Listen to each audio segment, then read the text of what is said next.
The whiskey glass shattered against the wall, spraying amber across faded wallpaper. Cole Brennan didn't flinch. He'd stopped flinching 3 days ago when his last cow died with its tongue black and swollen, reaching for water that wasn't there. Your bet, rancher. Marcus Trent's gold tooth caught lamplight as he smiled.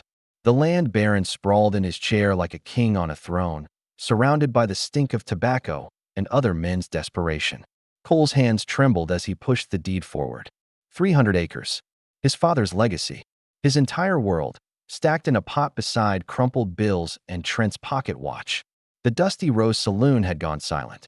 20 men watched a drowning man go under for the 3rd time. Last chance to fold, Trent said, knowing Cole couldn't. Knowing the drought had bled Cole dry. Knowing Trent owned the only water rights for 20 miles. Knowing this poker game was murder dressed up as sport. Cole flipped his cards. Pair of tens. Trent's laugh was low and cruel. He spread his cards slow, savoring each one. Full house. Queens over sixes. That's a damn shame, Trent said, reaching for the deed. I'll have my boys clear you out by. The saloon doors exploded open. A woman stood silhouetted against blood-red sunset, and the temperature in the room dropped 10 degrees. She wore a dress that had seen hard miles and boots caked with road dust. Her hair was copper wire wild, half pinned and half escaped. She wasn't pretty. She was a lightning strike. Nobody touched that deed. Her voice cut like a straight razor. Trent's hand froze. Who the hell are you?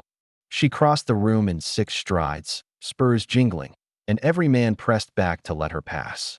At the bar, she grabbed a bottle of whiskey, took a long pull, and slammed it down. Name's Ruby Cassidy. She wiped her mouth with the back of her hand. And you're all playing cards like children playing dress-up. Lady, this is a private. I'm no lady.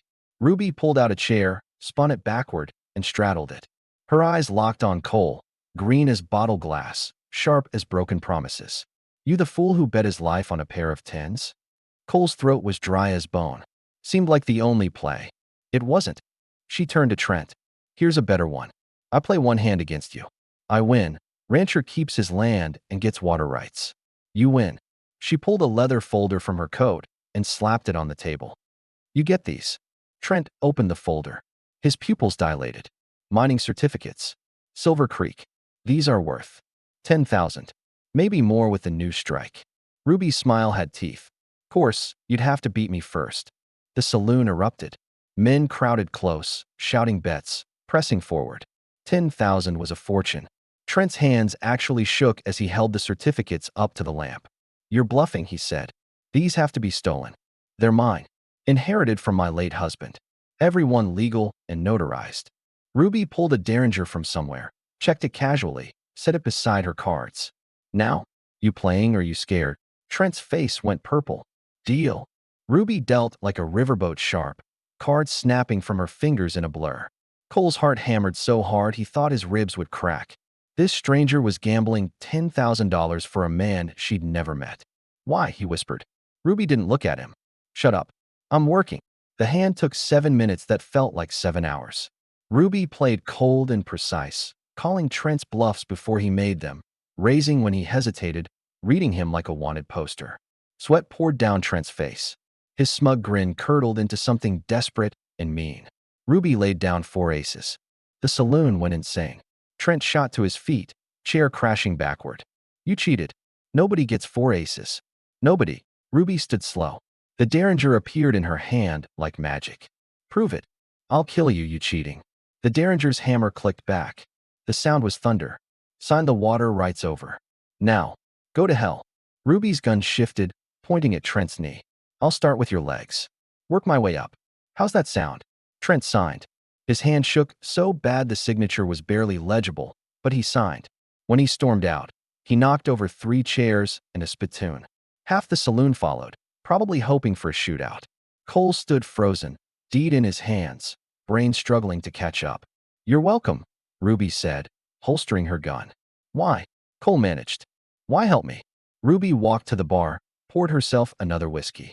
Need a place to hide for a few days. Man desperate enough to bet everything on tens is desperate enough not to ask questions. Questions about what? She downed the whiskey in one swallow. About why 3 men are riding hard from Denver right now. About why they're going to be real angry when they find me. Cole's stomach dropped. You stole those certificates.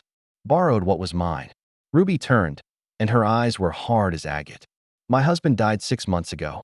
His business partner claimed everything. The house, the business, the mining shares. Said a widow had no right to a man's property. So I took what was mine and ran. And now they're coming for you. Should hit town by tomorrow morning. If they're pushing hard. She met his gaze, defiant and afraid all at once. You want me gone? Say it now. I'll ride out before they get close. Cole should have said yes. Should have protected himself, his land, his future. Instead, he looked at this woman who'd just saved his entire life with nothing but cards and nerve. How are you with a rifle? Ruby blinked. What?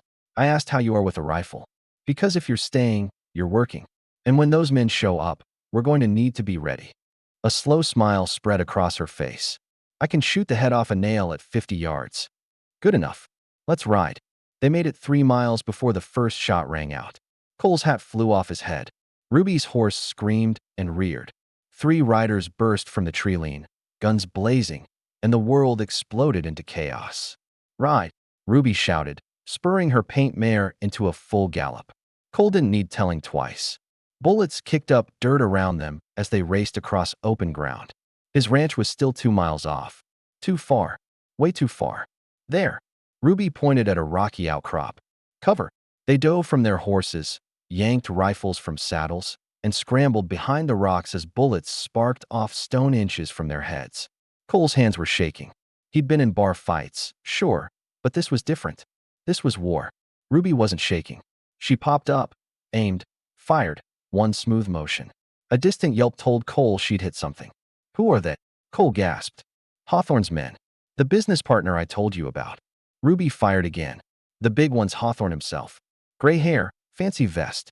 Other 2 are his hired guns. What's he want? Me dead. The certificate's back. Probably in that order. Another shot. How's your aim? Fair to middling. Make it better. Fast. Cole rose, aimed at a figure darting between rocks. Squeezed the trigger. The man dove for cover. Not a hit, but close enough to make him careful. Not bad. Rancher. Ruby shouted over the gunfire. Keep them pinned. For 5 minutes they traded shots, keeping the attackers at bay. But Cole could feel the situation collapsing. They were outnumbered, the sun was setting, and eventually Hawthorne would just wait them out. Then Ruby did something insane. She stood up completely, exposed, and screamed. Hawthorne, you want to talk, or you want to die out here like a dog? Ruby, get down. But the shooting stopped. A voice called back, rough and educated at the same time. I want my property, Mrs. Cassidy. It's not yours. It's mine. John left it to me. John left his business to me. You stole my share. Ruby's laugh was bitter. Liar. I saw the will. Everything to me. Will's contested. I had it overturned. By bribing a judge. A pause. Then, give me the certificates. Walk away alive. Last offer. Ruby looked at Cole. Her face was smudged with dust and sweat, her eyes wild. What do you think, rancher? Should I give up? Cole thought about his father building this ranch from nothing. Thought about 3 days ago when he had everything. Thought about 5 minutes ago when he had nothing. Thought about this woman who'd gambled everything to save a stranger. I think, Cole said slowly, that we should make him come take them. Ruby's grin was feral. That's what I was hoping you'd say. She cupped her hands and shouted. Come get them, Hawthorne. If you got the spine. The answer was a hail of bullets that chewed the rocks to pieces around them. But Cole was ready this time. He rose and fired, methodical and calm. One of Hawthorne's men jerked back with a scream. Ruby took out another with a shot that echoed across the prairie like Judgment Day. Hawthorne broke cover, running for better position. Cole tracked him, squeezed the trigger. Click. Empty. Reload. Ruby screamed, but Hawthorne was already raising his gun, drawing a bead on Cole's chest, and time stretched out like taffy. Ruby launched herself sideways, slamming into Cole, and Hawthorne's bullet went high. They hit the ground in a tangle of limbs. Cole's head cracked against stone. Stars exploded across his vision. When his sight cleared, Ruby was on top of him, her derringer pressed against Hawthorne's forehead. The big man knelt 3 feet away, hands raised, face white as bone. Drop it, Ruby said softly, or I paint these rocks with your brain. Hawthorne's pistol hit the dirt. Your men too. Boys, stand down. The remaining gunman, bleeding from his shoulder, threw down his weapon. Ruby stood slowly, gun never wavering. Cole scrambled up, reloading with shaking hands. "Here's what's going to happen," Ruby said. "You're going to ride back to Denver. You're going to tell everyone the certificates are gone, sold, spent, whatever. You're going to forget I exist. And if I ever see you again, I won't be this merciful. Understand?" Hawthorne's jaw clenched. "You can't run forever. Watch me." Ruby cocked the Derringer. "Now get on your horse and ride before I change my mind." Hawthorne and his men limped to their horses, mounted, and galloped east without looking back. Cole waited until they were specks on the horizon before he let out a breath. His whole body was shaking. "You saved my life," he said. Ruby was reloading her Derringer, hands steady. "You were going to let me stay? Seemed fair. You could have been killed. So could you." She looked at him then, really looked at him, and something passed between them that had no words. "Come on. Let's get to your ranch before they change their minds." They rode in silence for a mile before Cole spoke. "They'll come back. Maybe. Maybe not." Ruby's face was grim. "Hawthorne's smart. He knows I can testify about the bribery now. Could destroy his whole operation. Or he'll hire more guns and come back harder. That too." Cole thought about that. Thought about the danger he'd just invited into his life. Then he thought about Ruby throwing herself in front of a bullet for him, and the choice became very simple. "Then we'd better be ready." Ruby glanced at him, surprised. "You really want me staying? After all this?" "Lady." "Sorry, not a lady. You're the toughest person I've ever met. I'd be an idiot to send you away." She laughed, and it was different this time. Warmer. "Cole Brennan, you might just be crazy enough to survive this." "Crazy's all I got left." His ranch appeared over the rise. Paint peeled and weathered, but still standing. "Home." Cole felt his chest loosen at the sight. "Not bad," Ruby said. "Could use work, but good bones. Like someone else I know." She shot him a look, half warning, half smile. "Careful, rancher. I'm armed, and you're not that smooth." But her eyes held something soft underneath the sharp. And Cole felt something catch in his chest that had nothing to do with bullets. That night they sat on the porch, passing a whiskey bottle back and forth, watching stars fill the sky. Ruby had changed into borrowed work clothes, canvas pants, and a man's shirt. She looked more herself than she had in that road-stained dress. "Thank you," she said quietly, "for standing with me. Most men would have run. Most men are cowards. Present company excluded." Cole took a swig of whiskey. "Jury's still out on that." She laughed. They sat in comfortable silence for a while. Then, "Can I ask you something?" "Depends on the question. Why'd you really bet everything on a pair of tens?" "Truth this time." Cole stared at the dark horizon. When he spoke, his voice was raw. "My father built this place with his bare hands. 40 years of blood and sweat, and surviving winters that killed stronger men. When he died, he made me promise to keep it alive." He took another drink. 3 days ago, I stood in my field and watched my last cow die because I couldn't get water. Couldn't save her. Couldn't save any of them. And I thought if I could just win those water rights, just get that one thing, maybe I could keep my promise. Instead, you lost everything. Instead, I met you." Cole looked at her. "And you gave it all back." Ruby was quiet for a long moment. "I didn't do it to be noble. I needed a place to hide." "Why poker, though? Why not just sell the certificates and disappear?" Her face went distant, sad. "John, my husband, taught me cards. Said a woman needed skills beyond what society expected. We'd play for hours, him teaching me every trick, every tell." Her voice cracked. "When he died, Hawthorne claimed everything we'd built was his. The business, the house, even our bed was suddenly not mine. But John had told me about a safe, certificates inside. So I took them and ran." "That's not stealing," Cole said firmly. "That's survival. Law sees it different. Law's wrong sometimes."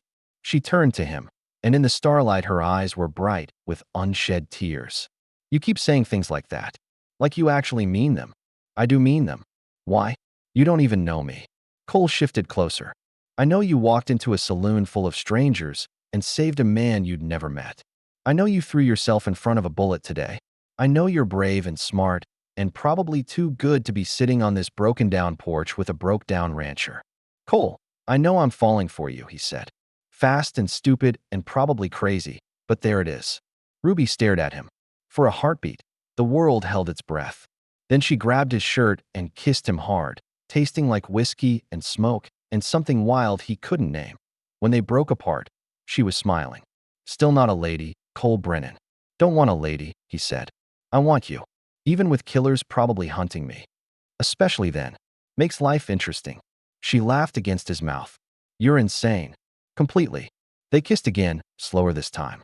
And Cole felt like a man who'd bet everything on a losing hand and somehow won the whole pot anyway. But the story wasn't over. 2 days later. They were repairing the fence line when Cole saw riders coming. His blood went cold. Not 3 riders this time. 6. Ruby saw them too. Her face went pale. That's not Hawthorne. Then who? Sheriff. And those are federal marshals with him. Cole's stomach dropped. What? Ruby's voice was barely a whisper. Hawthorne didn't come back with guns. He came back with the law. The riders stopped at the property line. Sheriff Miller looked miserable. Beside him, a hard-faced marshal held up a piece of paper. Ruby Cassidy, the marshal called. You're under arrest for theft of property valued over $10,000. No. Cole stepped forward. Those certificates belong to her husband. She has the will. Will's been legally contested and overturned by Denver court, the marshal said. Mrs. Cassidy stole property belonging to Marcus Hawthorne. She's coming with us. Ruby's hand drifted toward her gun. Cole grabbed her wrist. Don't, he whispered urgently. Not like this. You shoot a federal marshal, you're dead. Cole, if they take me back to Denver, they won't. I'll fix this. I swear to God I'll fix this. Her eyes met his, desperate and afraid. How? Trust me. Cole, do you trust me? A long pause. Then, slowly, Ruby raised her hands. I trust you. The marshals cuffed her, and Cole felt each click of metal like a bullet to the gut. Sheriff Miller looked away, ashamed. I'll have you out by tomorrow, Cole promised as they led her to a horse. I swear it, Ruby. Tomorrow. She didn't answer, just kept her head high as they rode her away. The moment they were gone, Cole was already saddling his fastest horse. The ride to Silver Creek took 4 hours of hard galloping through darkness. Cole's thighs screamed, his back ached, but he didn't slow down. Ruby's life was on a clock, and that clock was ticking. Silver Creek mining camp was a sprawl of tents and rough shacks clinging to hillsides like desperate men to hope. Cole rode through the chaos, asking for one name over and over. Dutch Henriksen. John Cassidy's foreman. He found him in a tent that smelled like whiskey and sweat, a grizzled bear of a man with hands like shovels. I remember John Cassidy, Dutch said when Cole explained. Good man. Paid fair wages, didn't cheat his workers. When he died, Hawthorne swooped in like a vulture, claimed everything, fired half the crew. Do you know about the will? I witnessed it. Dutch's eyes narrowed. John wanted everything to go to Ruby. Said she had the brains to run the operation better than any man. But Hawthorne had lawyers who said different. Would you testify? Dutch scratched his beard. Testifying against Hawthorne? Man's got power in Denver. Could make my life hell. A woman's going to hang if you don't. Dutch was quiet for a long moment. Then he stood. John was a friend. If his widow needs help, I'll speak. Give me an hour to round up the others who witnessed it. Cole waited, pacing, while Dutch gathered 3 other miners willing to testify. By dawn, they were riding hard back toward town. Racing the sun and the hangman's noose, they reached the courthouse at 8 a.m. The trial was set for 9. Cole burst through the doors, 5 miners at his back, and slammed his hands on the judge's desk. I've got witnesses. Witnesses to the real will. Judge Carver, an honest man whose reputation hadn't been bought yet, looked up, annoyed, then interested. This better be good, son. The trial took 2 hours.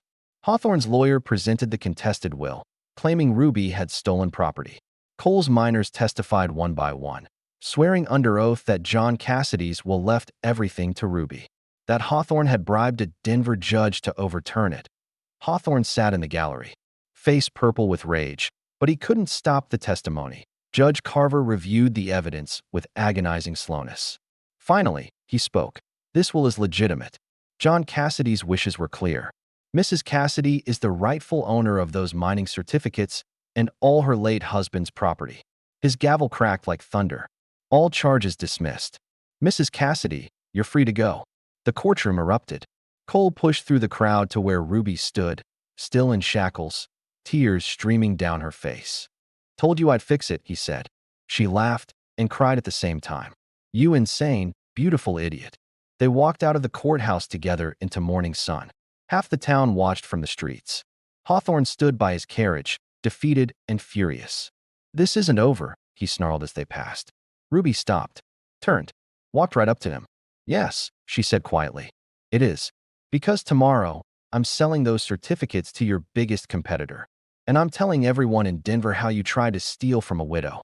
Your reputation's done, Hawthorne. You just don't know it yet." Hawthorne's face went white. He climbed into his carriage without another word and left town at a gallop. Ruby watched him go, then turned to Cole. "So, what now?" Cole pulled her close. "Now we go home. Build something real. Together." "Together," she agreed, and kissed him right there on the courthouse steps with the whole town watching. 6 months later, the ranch house had fresh paint. The barn had a new roof. 30 head of cattle grazed on grass fed by water that now legally belonged to Cole Brennan and his wife. Wife. The word still made Cole smile.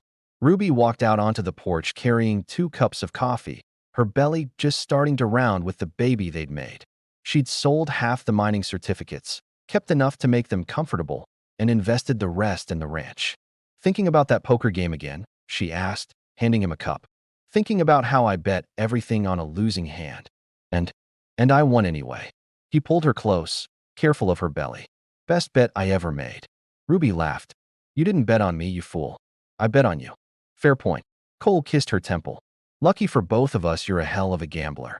Lucky for both of us you're brave enough to let me be." They stood there as the sun set over Colorado. 2 gamblers who'd found each other at rock bottom and built something solid from nothing but cards, courage, and a desperate bet that somehow paid off. In the distance, cattle lowed. Closer, their horses nickered in the new barn. And here, on this porch where they'd first kissed, Cole Brennan held his wife and thought about all the ways a man could be rich. "Ruby, yeah, I love you." She smiled against his shoulder. "I know, rancher. I know." And somewhere in Denver, in a crumbling office surrounded by legal debts and ruined reputation, Marcus Hawthorne learned what it cost to underestimate a widow with cards, a derringer, and nothing left to lose. The end.